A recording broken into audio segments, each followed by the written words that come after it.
Captain Elena Vasquez floated in the darkness of space, staring at the massive ship that drifted before her. The salvage vessel, Lucky Strike, was tiny compared to the alien craft. Elena had seen many dead ships in her 15 years as a salvage operator, but nothing like this. The ship was beautiful and terrible.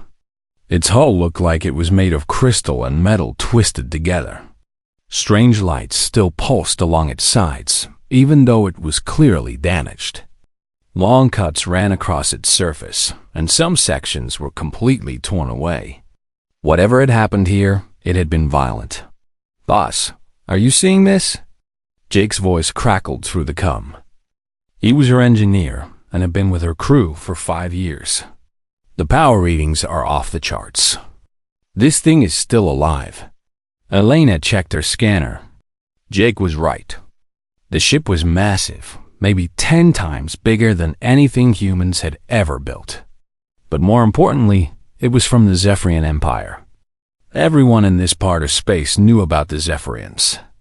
They were an old race, older than humans could imagine.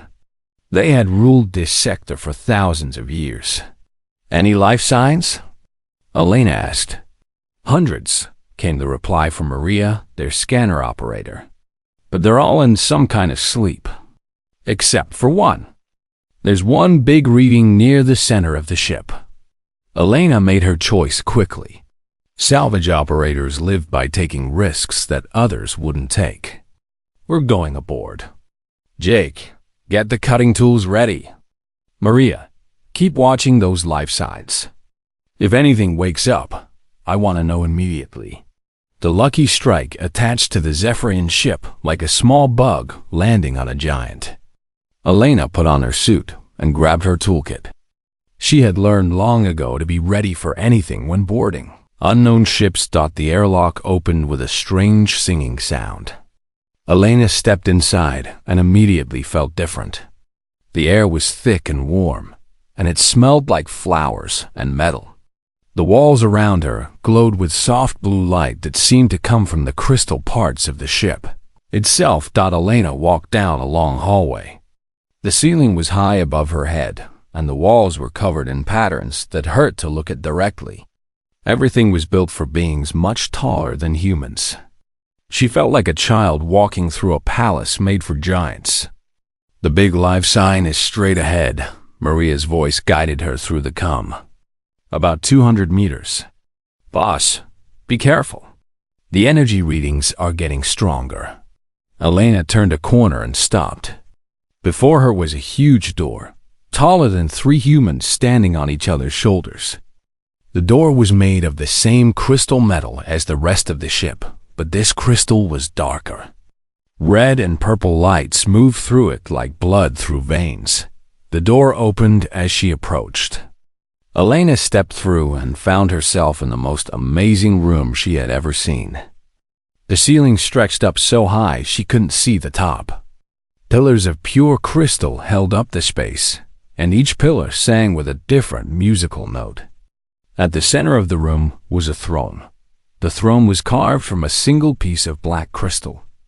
It was beautiful and frightening at the same time. And on the throne sat the Queen of the Zephyrians. Elena had never seen a Zephyrian before, but she knew immediately what this creature was.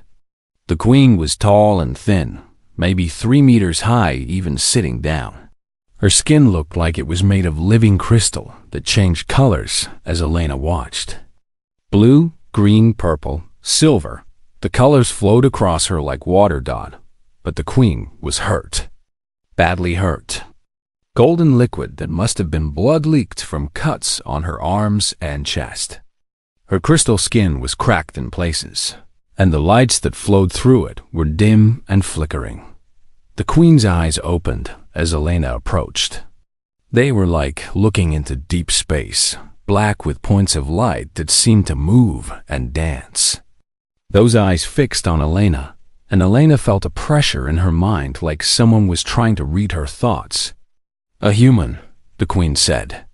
Her voice was like music and thunder at the same time. She spoke perfect English, though Elena was sure the queen had never learned it the way humans did. How fitting that a scavenger should come to pick over my remains. Elena stepped closer, not sure if she should bow or run. Your Majesty, I'm Captain Elena Vasquez. Are you hurt? Do you need help? The Queen made a sound that might have been laughter, but it was bitter and sad. Help? From a creature that lives barely a century? Your entire species is less than dust compared to my people. I have ruled this sector since before your world knew fire. But you're bleeding, Elena said. She had dealt with injured people before, and hurt was hurt, no matter what species. My own advisor, the Queen said, and her voice became colder than space itself. General Cathver. 10,000 years of loyal service, and he chose today to betray me. He took to heart a Zephyr, the source of my power and life. Without it, I will die as mortals die. Elena looked around the throne room. She could see signs of a fight now. Scorch marks on the walls, pieces of crystal scattered on the floor, and what looked like more of that golden blood in several places. Where did he go? Elena asked. The Queen stared at her with those impossible eyes. Why would you care, little mortal? In a few hours, I will be dead, and you can strip my ship of anything valuable. Is that not what your kind does? Elena thought about that. It was true that she was a salvage operator. It was true that she made her living from the remains of dead ships and dead dreams. But looking at the Queen, bleeding and alone on her crystal throne, Elena felt something else. Maybe, Elena said. But right now, you're not dead. And someone hurt you. That doesn't sit right with me. The Queen was quiet for a long moment. The lights in her crystal skin pulsed slowly, like a heartbeat. Cathver fled to the fortress moon of Sharthis, the Queen said finally. It is a military stronghold that has never been conquered. Its defenses have held against fleets of 1,000 ships. The quantum shields alone would destroy your vessel before you could get close. Maybe, Elena said again. But I'd like to hear more about this heart of Zephyr. For the first time since Elena had entered the throne room, the Queen looked surprised. Her crystal features shifted, and the lights in her skin flashed brighter. You cannot be serious, human. You would throw your brief life away for a being you just met? Elena smiled. Lady, you'd be amazed what us short-lived pests can accomplish when we put our minds to it. Elena spent the next 2 hours learning everything she could about Zephyrian technology. The Queen watched her with growing confusion as Elena crawled on the control panels and asked endless questions about how the ship worked. This is pointless, the Queen said as Elena studied a weapons console. Even if you somehow reach Sharthis, which is impossible, the fortress has defenses that your primitive mind cannot understand. Cathver knows I am dying. He will wait there safely until my death is complete. Elena looked up from the crystal display she was examining. Tell me about these defenses. The Queen sighed, a sound like wind through metal trees. The fortress sits on a moon with no atmosphere. It is surrounded by 3 layers of quantum shields that can stop any attack. The outer shield destroys matter on contact. The middle shield breaks down energy weapons. The inner shield reads the intentions of anyone who approaches and kills them if they mean harm. What about the weapons? Automated defense towers with plasma cannons. Each one can destroy a battleship. There are hundreds of them. The fortress also has gravity wells that can crush any ship that gets too close. Elena nodded as she made notes on her tablet. And Cathver's forces? He commands the Third Fleet, 200 warships, all equipped with the finest Zephyrian technology. Each ship has crews that have trained for centuries in perfect coordination. The Queen's voice grew weaker as she spoke. My people do not make mistakes, human. They do not panic. They follow orders with absolute precision. That sounds like a weakness, Elena said. The Queen's crystal skin flashed red with anger. How dare you call Zephyrian discipline a weakness? We have conquered 1,000 worlds with that precision. Elena held up her hands in peace. I'm not insulting your people. I'm just saying that if everyone always does exactly what they're supposed to do, it might be hard for them to deal with someone who doesn't. The Queen was quiet for a moment. Elena could see her thinking, the lights in her crystal skin pulsing faster. Elena stood up and walked to one of the damaged weapon stations. Can you teach me how to use Zephyrian tools? Why would I waste my remaining time teaching a monkey to use devices it cannot understand? Elena ignored the insult. She had dealt with enough angry customers to know when someone was scared and trying to hide it. Because right now, I'm the only chance you have. And I work better when I know how my tools work. The Queen studied Elena for a long moment. Then she gestured with one crystal hand. The weapon station lit up, and symbols appeared in the air above it. These are the basic controls, the Queen said. The red symbols control energy output. The blue symbols control targeting. The green symbols control the type of weapon energy. Elena watched carefully as the Queen explained each control. The system was complex, but not impossible to understand. It was just different from human technology. Where humans use buttons and switches, Zephyrians use crystals that responded to touch and thought. Now show me your salvage equipment, the Queen said. Elena was surprised. Why? If you insist on this foolish mission, I want to understand how your primitive tools work. Perhaps there is something I have missed. Elena led the Queen through the ship's corridors to where the Lucky Strike was docked. The Queen moved slowly, and Elena could see that each step was painful. The golden blood had stopped flowing, but the cracks in her crystal skin were getting wider. Jake and Maria stared in shock as Elena brought the 3-meter-tall alien queen onto their human ship. Elena quickly explained the situation. You want to attack an alien fortress? Jake asked. Boss, even for you, this is crazy. We've done crazy before, Elena said. Remember the Titan Station salvage? Everyone said that was impossible too. That was different, Maria said. That was just a space station. This is a military fortress with hundreds of warships. The Queen examined their salvage equipment with interest. She picked up a cutting torch and turned it over in her crystal hands. This is crude, she said, but effective. Your tools are designed to work in conditions where they should not work. Elena nodded. Salvage operators don't get to work in perfect conditions. Our stuff has to work when it's damaged, when the power is low, and when everything else has gone wrong. The Queen moved to their scanner system. This is interesting. Your scanners use multiple different methods at once. Zephyrian scanners are more powerful, but they use only one method. More methods means more chances to find what we're looking for, Elena explained. Maybe one scanner doesn't work, but another one might. For the next hour, Elena showed the Queen all their equipment. The cutting tools that could work in vacuum or underwater. The magnetic clamps that could attach to any surface. The emergency repair kits that could fix anything with whatever materials were available. Your approach to engineering is chaotic, the Queen said finally. Nothing matches. Every tool is built differently. By our standards, this ship should not function. But it does function, Elena said. Maybe not perfectly, but it gets the job done. The Queen was quiet for a while, thinking. Elena could see the lights in her skin pulsing in complex patterns, like a computer running calculations.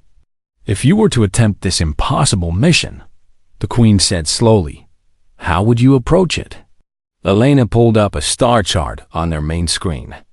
It showed the local star system, with Shathis marked as a red dot. Wow, Elena said. You told me that all Zephyrian military doctrine is based on honor and formal battle tactics. Ships fight in perfect formations. Everyone follows the plan exactly. Yes, that is how civilized beings wage war, Elena smiled. Then I won't fight like a civilized being. I'll fight like a salvage operator. The Queen's eyes grew brighter. Explain. Salvage operators don't fight fair. We use whatever works. We attack weak points. We use the environment against our enemies. We improvise. Elena pointed at the fortress on the screen. You see an impregnable military stronghold. I see the biggest salvage operation I've ever attempted. You would treat a military fortress like a derelict ship? Why not? The principle is the same. Find a way in, avoid the dangerous parts, get what you need, and get out. The Queen stared at Elena for a long moment. Then she made that bitter laughing sound again. You truly are insane, the Queen said. But perhaps insanity is what this situation requires. Elena felt a surge of hope. You'll help me? I will tell you everything I know about Sharthis. But understand this, human. Even with my knowledge, even with your unconventional methods, you will almost certainly die.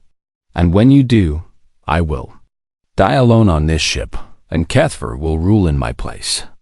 Elena checked her weapons and started gathering supplies. Maybe, but at least we'll both go down fighting. Elena's ship approached Sharthis 3 days later. The fortress moon hung in space like a metal cancer, its surface covered with weapon towers and shield generators. The Lucky Strike looked like a tiny insect flying toward a giant metal spider. The outer quantum shield is activating, Maria reported from the scanner station. Energy readings are off the scale. Elena had spent those 3 days modifying every piece of equipment on her ship. She had combined human salvage tools with Zephyrian technology in ways that the Queen said should not work. The Queen, growing weaker by the hour, had watched with fascination as Elena jury-rigged impossible combinations. Remember, Elena said to her crew, we're not trying to fight this thing. We're trying to salvage from it. Jake, start the randomizer. Jake flipped a switch, and the ship began flying in an erratic pattern. Instead of approaching the fortress in a straight line like a normal attack ship, the Lucky Strike wobbled and spun like a piece of space debris. The outer shield is scanning us, Maria said. It's trying to lock on, but our movement pattern is confusing it. Elena had learned that Zephyrian shields were designed to stop organized attacks from military ships. They expected enemies to approach in formation, following logical attack patterns. A single small ship flying like a drunk pilot was something the shields had never been programmed to handle. Shield is powering down, Maria reported. I think it's decided we're just space junk. Elena guided the ship through the outer shield. The energy field crackled around them, but it didn't fire. They were through the first defense. The second shield was different. As soon as they passed through it, Elena felt a strange tingling in her head. It's scanning our thoughts. The Queen's weak voice came through the comm. The middle shield reads intentions. If it detects hostile thoughts, it will destroy you. Elena had prepared for this too. Everyone think about salvage operations, she ordered. Think about finding valuable materials. Think about repairs and recycling. The tingling in Elena's head grew stronger. She focused her mind on the fortress, not as an enemy stronghold, but as a giant piece of equipment that needed to be taken apart and fixed. She thought about all the valuable materials in those weapon towers. She thought about the complex systems that probably needed repair. The shield let them pass. Impossible, the Queen whispered. You should be dead. Not impossible, Elena said. Just unexpected. Jake, deploy the repair bots. Elena had modified their standard repair robots, which were designed to fix damage on salvaged ships. Now they scattered from the Lucky Strike like metal insects, each one heading for a different part of the fortress. The fortress is automated. Defenses immediately targeted the repair bots. Plasma cannons fired, destroying most of them quickly. But Elena had launched 50 bots, and the defense system could only track so many small targets at once. Kethver's fleet is moving, Maria reported. 20 ships are launching from the fortress. Elena smiled. This was the part she had been waiting for. Jake, remember what I told you about Zephyrian battle tactics? They fight in perfect formation, Jake said. Maximum efficiency and coordination. Right, and what's the one thing that perfect formation can't handle? Jake grinned. Chaos. Elena triggered the explosives she had hidden in the repair bots. They didn't explode near the fortress walls. Instead, they exploded between the fortress and Kethver's approaching ships. The explosions created clouds of metal debris that scattered in all directions. The Zephyrian ships had to break formation to avoid the debris. For the first time in centuries, they were flying in an unorganized pattern. Their targeting systems, designed for coordinated fleet action, couldn't adapt quickly enough. Elena flew the lucky strike straight into the middle of the debris cloud. The Zephyrian ships couldn't fire at her without hitting each other or the fortress. She was using their own precision against them. This is insane, Maria said as plasma bolts flew past them on all sides. How did you know this would work? I didn't, Elena admitted. But salvage operators work in debris fields all the time. We're used to flying through dangerous junk. They're not. Elena spotted her target, a damaged section of the fortress wall where one of her repair bots had managed to plant a cutting charge before being destroyed. The explosion had created a small hole in the outer hull. There's our way in, Elena said. She flew the ship directly at the hole. Boss, that hole is too small, Jake said. We won't fit. We will if we make it bigger. Elena fired their cutting lasers at the edges of the hole as they approached. The lasers, modified with Zephyrian crystal technology, carved through the fortress wall like it was made of paper. The lucky strike squeezed through the hole with meters to spare. They were inside the fortress. Elena found herself in a vast hangar bay. Zephyrian ships were docked here, each one sleek and beautiful. But more importantly, the hangar was full of repair equipment and spare parts. Jake, start collecting anything that looks useful, Elena ordered. Maria, scan for the heart of Zephyr. Elena, the Queen's voice was very weak now. Kethver knows you are inside. He will send his personal guard to stop you. They are the best warriors my people have ever produced. Elena was already moving, grabbing tools and weapons from the Zephyrian repair stations. She had learned in her 3 days of preparation that Zephyrian technology was incredibly advanced, but it was also incredibly specialized. Each tool had one specific purpose and did that purpose perfectly. Elena's approach was different. She grabbed a plasma welder and modified it with parts from a targeting system and a power cell from a fighter ship. The result was ugly and crude by Zephyrian standards, but it was also something no Zephyrian had ever seen before. The heart of Zephyr is 3 levels up, Maria reported. But there are a lot of life signs between here and there. Elena clipped the modified plasma weapon to her belt and picked up what looked like a Zephyrian shield generator. Then we go around them. Jake, remember what I taught you about using maintenance tunnels? Always use the service routes, Jake said. No one ever guards the maintenance areas properly. Elena found an access panel and cut it open with her modified welder.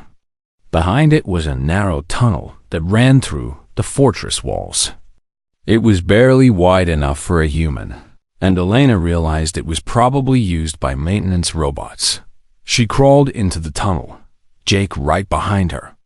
The tunnel was dark and cramped, but it led in the right direction. Elena could hear the sounds of Zephyrian guards searching the hangar bay below them. They're checking every ship, Jake whispered. They think we're hiding in one of the fighters.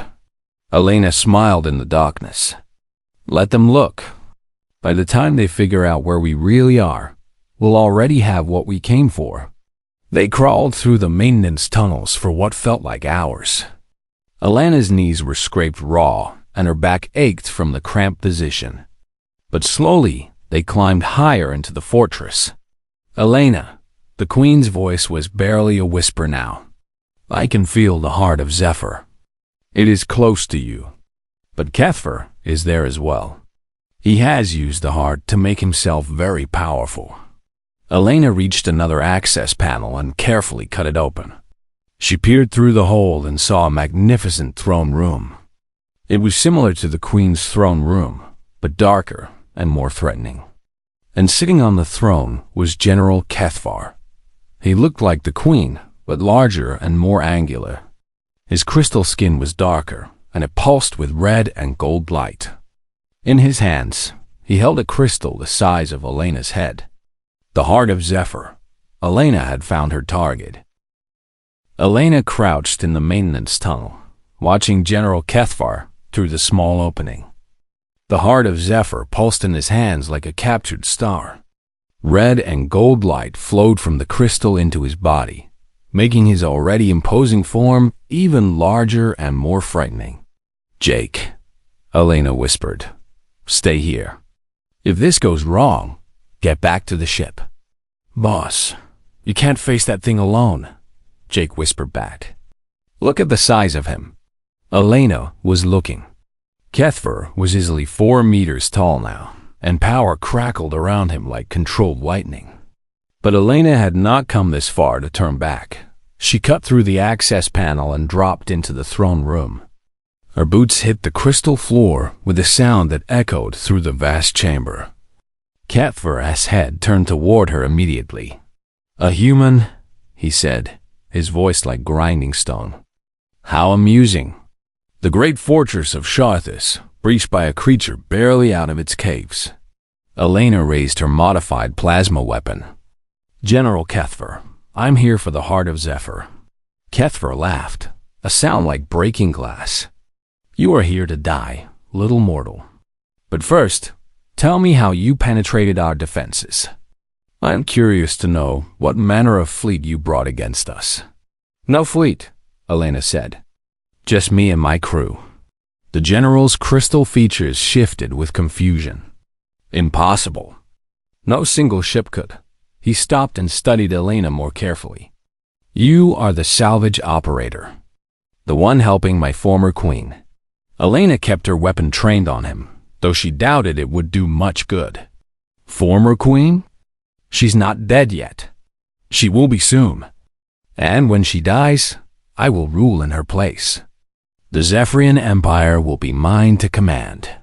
Kethver stood from his throne, the heart of Zephyr blazing brighter in his hands.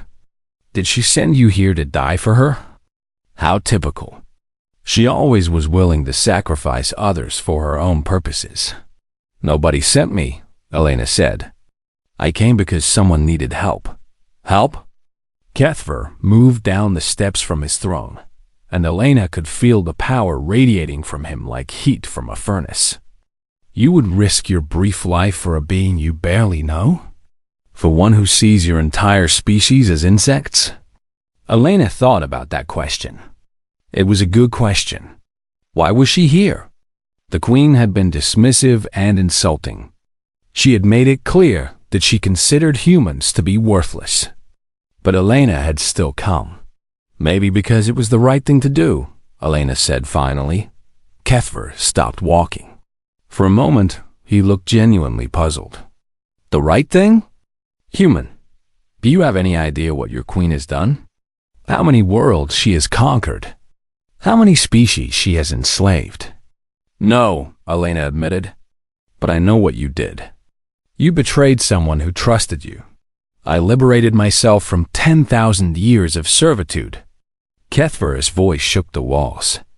I freed myself from her endless demands, her casual cruelty, her assumption that I would serve forever without question. Elena could hear the pain in his voice. Maybe Kethver had good reasons for what he did. Maybe the queen had been a terrible ruler. But Elena had made her choice. Then you should have left, Elena said. You should have found somewhere else to go. You didn't have to steal the one thing keeping her alive. Naive child. Kethver raised his free hand, and energy began to gather around his fingers. The heart of Zephyr belongs to the strongest. That is the way of the universe. The weak serve the strong, or they die. Maybe in your universe, Elena said. In mine, sometimes the weak help each other get stronger. Kethver fired a bolt of energy at Elena. She dove to the side, and the bolt turned part of the crystal floor into molten slag. Elena rolled behind one of the pillars that supported the throne room. You cannot hide from me forever, human, Kethver called. And your primitive weapon cannot harm me. The heart of Zephyr has made me invincible. Elena looked at her modified plasma weapon. Kethver was right. The weapon was powerful, but not powerful enough to hurt someone protected by the heart's energy. She needed a different approach. Elena activated her cum unit. Your Majesty, can you hear me? The Queen's voice came through the speaker, so weak Elena could barely hear it. Elena, are you still alive? For now, but I need help. Can you tell me anything about the heart that Kethver might not know? There was a long pause. Elena could hear Kethver moving around the throne room, searching for her. The heart responds to will and intention, the Queen whispered. The stronger the will, the more power it provides. But it also reflects the nature of its user. What does that mean? Another energy bolt exploded near Elena's hiding place. Pieces of crystal rained down around her. Kethver's will is focused on power and domination, the Queen explained. The heart will amplify those desires, but it will also make him overconfident. He will believe himself truly invincible. Elena understood. And overconfident people make mistakes. Yes, but Elena, you must know, even if you somehow defeat Kethver, the heart is too powerful for you to carry. It will burn out your human nervous system in seconds. Elena had figured that out already. She hadn't come here to claim the heart for herself. She had come to return it to its rightful owner. I have another plan, Elena said quietly. Another energy bolt, closer this time. Elena could feel the heat from it. Come out, human, Kethver called. Face me with what little honor your species possesses. Elena stepped out from behind the pillar, her weapon ready but not raised. She looked up at the general, towering above her with power crackling around his crystal skin. You're right, Elena said. I can't hurt you with this weapon, and I can't take the heart from you. Kethver smiled, a terrible sight. Then you accept defeat? No, Elena said. I accept that I can't beat you the way you expect to be beaten. Elena raised her cum unit so Kethver could see it clearly. Then she pressed the emergency beacon that every salvage ship carried. It sent out a distress signal on all frequencies, but Elena had modified this beacon during her 3 days of preparation. Instead of sending a normal distress call, it sent out a continuous transmission linked directly to the Queen's throne room. Elena? The Queen's voice came through the cum, much clearer now. What are you doing? Elena looked directly at Kethver. Your Majesty, I want you to listen carefully. Your general is here with the heart of Zephyr. He's made himself very powerful, and he's about to kill me. Kethver's eyes narrowed. Clever but pointless. Even if she can hear us, there is nothing she can do. She is dying and powerless. Elena smiled. Maybe, but she's still the Queen, and you're still a traitor.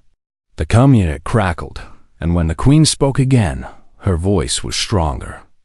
Elena could hear rage building in it, the fury of 10,000 years of absolute rule.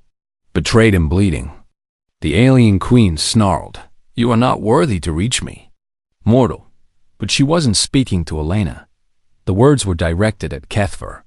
Transmitted through Elena's comlink with all the power and authority the Queen still possessed, the effect was immediate. Kethver staggered as if he had been struck. The heart of Zephyr flickered in his hands, its steady glow becoming erratic. No, Kethver gasped. She cannot reach me here. I am beyond her power. But Elena could see that wasn't true. The Queen's voice continued to pour through the cum, carrying with it all her anger, all her authority, and all her will to live. Elena's communication link had become a channel for the Queen's power. The heart of Zephyr began to pulse out of rhythm, fighting between Kethver's will to possess it and the Queen's will to reclaim it. The heart of Zephyr screamed. Elena had never heard a crystal make noise before, but the heart was definitely screaming. It pulsed wildly between red and blue light, caught between Kethver's desperate grip and the Queen's will transmitted through Elena's communication link. Kethver fell to one knee, his crystal skin cracking under the strain. "This is impossible," he gasped. "The distance, the technology. She cannot project her power through such primitive equipment." Elena watched the heart pulse faster and faster. She could feel energy building in the air around them, like the moments before a lightning storm. Something very bad was about to happen. "Elena," the Queen's voice came through the cum, clearer than ever. "The heart is becoming unstable. If the feedback pulse continues, it will explode." Elena looked around the throne room. An explosion here would probably take out half the fortress. And Elena was standing right in the middle of it. "How do I stop it?" Elena asked. "You cannot," the Queen said. "Only Kethver can release his hold on the heart, or...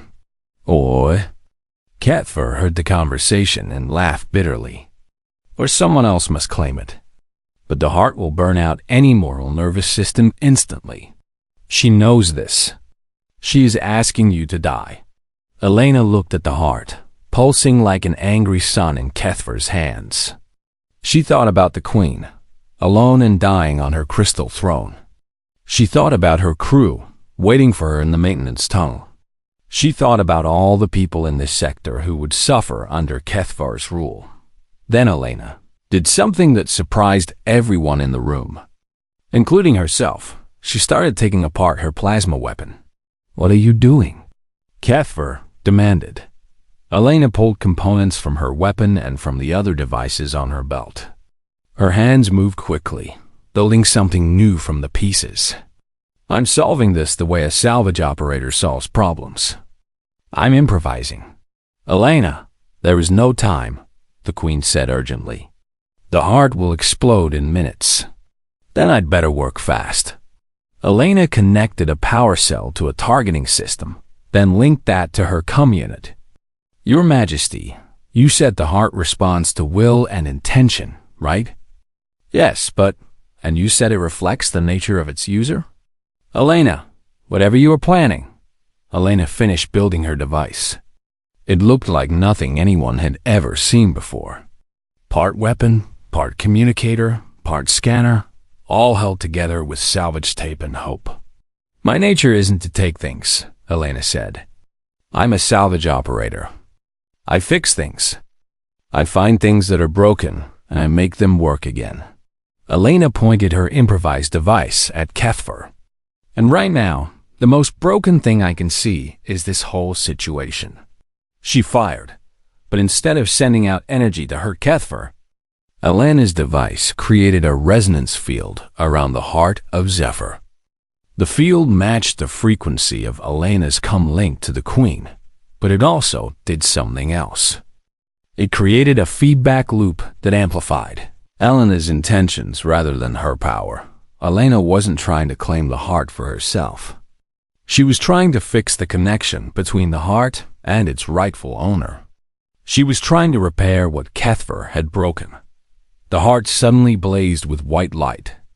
The chaotic pulsing stopped, replaced by a steady, calm glow.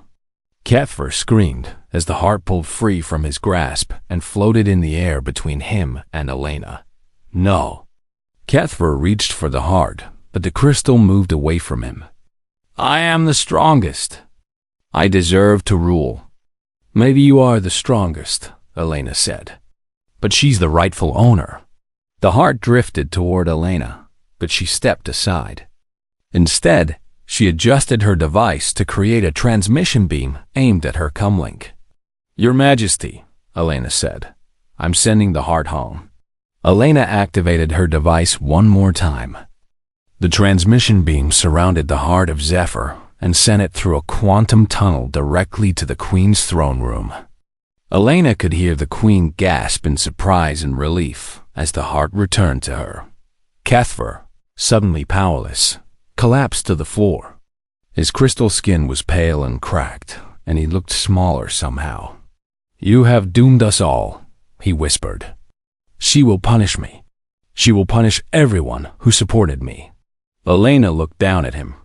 Maybe, but that's between you and her. My job was to return what was stolen.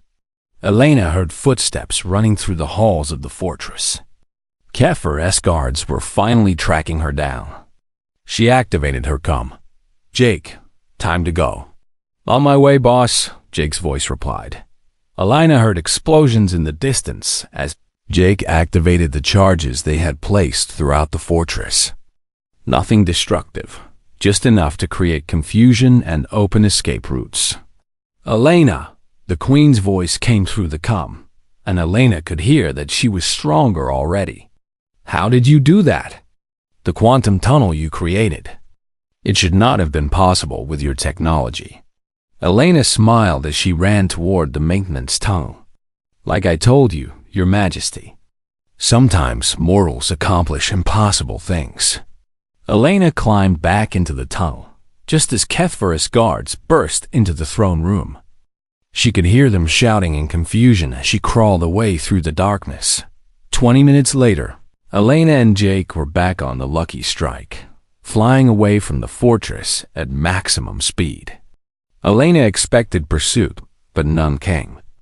Apparently, Kethver's forces were too busy dealing with their powerless leader to worry about one small human ship. Boss, Maria said from the scanner station. I'm getting a transmission from the Zephyrin ship. Elena activated the main screen. The Queen appeared, no longer pale and cracked. The heart of Zephyr glowed softly in her chest, and her crystal skin flowed with healthy blue and silver light. Elena, the Queen said, and her voice held something Elena had never heard before. Respect. You have done something today that I thought impossible. You have taught an immortal being something new. What's that, Your Majesty? That worthiness is not measured by power or longevity. It is measured by what one is willing to sacrifice for others. The Queen paused. You could have taken the heart for yourself. Your species could have claimed the power to rule this sector. Instead, you chose to return it to its rightful owner. Elena shrugged. It wasn't mine to take. The Queen was quiet for a moment. Elena Vasquez, I would like to make you an offer. The Zephyrian Empire needs advisors who can think in ways we cannot. Would you consider a position as my counselor? Elena looked at her crew. Jake and Maria were staring at her with wide eyes. That's a generous offer, Elena said. But I'm a salvage operator. I go where there are things that need fixing. The Queen smiled, an expression Elena had never seen on her crystal features before. Yes, and there are many things in my empire that need fixing. Things that can only be repaired by someone with your unique perspective. Elena thought about it. A chance to see new worlds, to work with technology beyond her wildest dreams, to help fix problems on a galactic scale. All right, Elena said finally. But I keep my ship, and my crew comes with me. Agreed, the Queen said. Welcome to the service of the Zephyrian Empire, Elena Vasquez. Though I suspect it is we who will be serving you. Elena laughed. Don't worry, Your Majesty. I'll try not to let it go to my head. As the Lucky Strike turned toward the Queen's ship, Elena reflected on what had happened.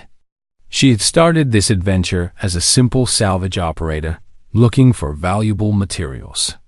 She was ending it as an advisor to an immortal alien queen. But in a way, nothing had really changed. She was still fixing things that were broken.